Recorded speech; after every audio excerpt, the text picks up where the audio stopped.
सम्पूर्णमा नमस्कार। आज हामी नेपालको राजनीतिक अवस्थाबारे एउटा कठोर सत्यको बारेमा कुरा गर्दैछौँ। फागुन 21 2082 सालमा हुन गइरहेको निर्वाचन जो निर्धारित समय भन्दा 2 वर्ष अघि नै हुँदैछ, के यो वास्तवमै समाधान हो कि हामी फेरि त्यही पुरानो निराशाजनक चक्रमा फस्दैछौँ?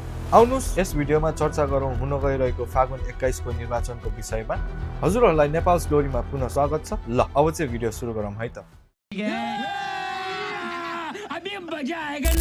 वर्षौंदेखि हामी नेपालीहरूले प्रजातान्त्रिक प्रक्रिया र भोटको शक्तिमा विश्वास राख्दै आएका छौँ। विक्रम सम्वत 2015 को पहिलो आम निर्वाचनदेखि अहिलेसम्म हामीले धेरै पटक भोट हाल्यौं।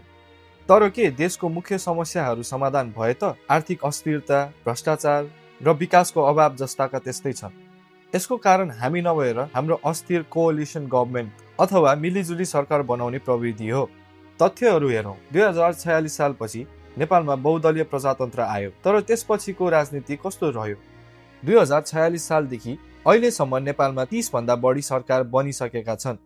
औसतमा हेर्दा एउटा सरकारको आयु 1 वर्ष भन्दा नि कम छ। कुनै पनि देशले यसरी ढिलो छिटोको खेलबाट विकास गर्न सक्दैन।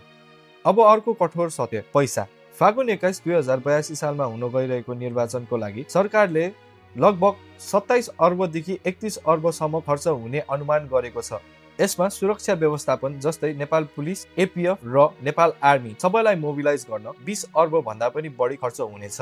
सोच्नुस् भयो 27 अर्ब भन्दा बढी एक पटकको चुनावको लागि। हे प्रभु, हे हरि राम कृष्ण जगन्नाथ प्रेमानन्द, ये क्या हुआ? गलाउ के पानी। फेरि यो पहिलो पटक भने होइन। 2047 सालको निर्वाचनमा लगभग 11 करोड मात्र खर्च भएको थियो। 2064 सालको कन्स्टिट्युएन्ट एसेम्ब्लीको निर्वाचनमा करिब 2.9 अर्ब रुपियाँ खर्च भएको थियो। 2069 सालमा लगभग 6 अर्ब खर्च भएको थियो। विक्रम सम्वत 2073 सालको संघीय र प्रादेशिक निर्वाचनमा करिब 8.9 अर्ब रुपियाँ खर्च भएको थियो।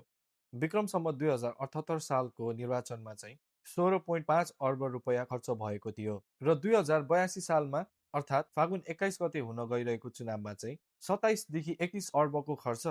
यसले देखाउँछ कि 30 वर्षमा निर्वाचनको लागत 100 गुणा भन्दा पनि बढी बढेको छ। तर मुख्य प्रश्न यो हो कि के गभर्नेन्स पनि 100 गुणा भन्दा बढी बढेको छ त? फागुन 21 को निर्वाचनले के बदलिन्छ त? आर्थिक बोझ 27 देखि 31 अर्बले कति हस्पिटल बन्न सक्यो, कति स्कुलहरू बन्न सक्यो र कति युवाहरूलाई रोजगारी दिन सक्यो? कौन है ये लोग? कहाँ से आते हैं? इतिहास हेर्दाखेरि एकल बहुमत आउने सम्भावना कम छ। फेरि हङ पार्लियामेन्ट, फेरि कोअलिसनको गभर्नमेन्ट, फेरि कुर्सीको बार्गेनिङ। जब सरकार बनाउने र ढलाउने मात्र खेल चल्छ, तब नेशनल प्रोजेक्टहरू अन्धकारमा हुन्छन्।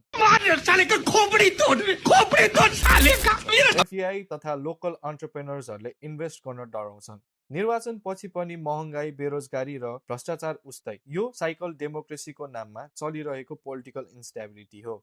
अर्को कुरा, क्यान्डिडेटहरूको व्यक्तिगत क्याम्पेनिङ खर्च। धेरै अध्ययनले देखाएको छ कि अफिसियल लिमिट भन्दा 5-10 गुणासम्म बढी खर्च हुने गरेको छ। यो पैसा कताबाट आउँछ अनि पावरमा पुगेपछि कसरी रिकभर गर्छन्?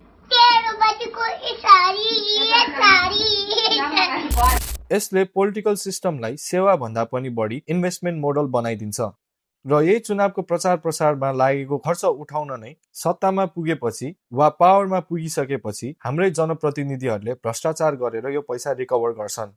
नेपालमा इलेक्सन मात्र होइन, इलेक्टोरल रिफर्मको खाँचो छ। हामीलाई यस्तो व्यवस्था चाहिएको छ जहाँ सरकार 5 वर्ष स्थिर रहोस्, कोअलिसनको गभर्नमेन्ट नबनोस्, पैसा वा इन्भेस्टमेन्टको पारदर्शिता होस्, जनताको ट्याक्स जनताको लागि नै खर्च होस्। निर्वाचन मात्र सोलुसन होइन, देश र जनतालाई फाइदा हुने गरी सिस्टमलाई सुधार्नु नै अहिलेको आवश्यकता र सबभन्दा ठुलो सोलुसन हो। तपाईहरूलाई के लाग्छ? के फागुन 21 को निर्वाचनले नेपाललाई स्थिरतामा ल्याउला त? के नेपालमा सुशासन ल्याउला त? के नयाँ सरकार आइसकेपछि भ्रष्टाचार रोकिएला त? र ती सेप्टेम्बर 8 र 9 मा शहीद भएका जेनजी र घाइते भएका जेनजीहरूको माकुरा होला त? कि हामी फेरि त्यही पुरानो चक्रमा फस्नेछौँ? हजुरहरूको विचार कमेन्ट बक्समा लेखिदिनुहोस्। भिडियो अन्तिमसम्म हेरिदिनु भएकोमा धेरै धेरै धन्यवाद। श्री पशुपतिनाथले सबैको रक्षा गरून्। जय नेपाल।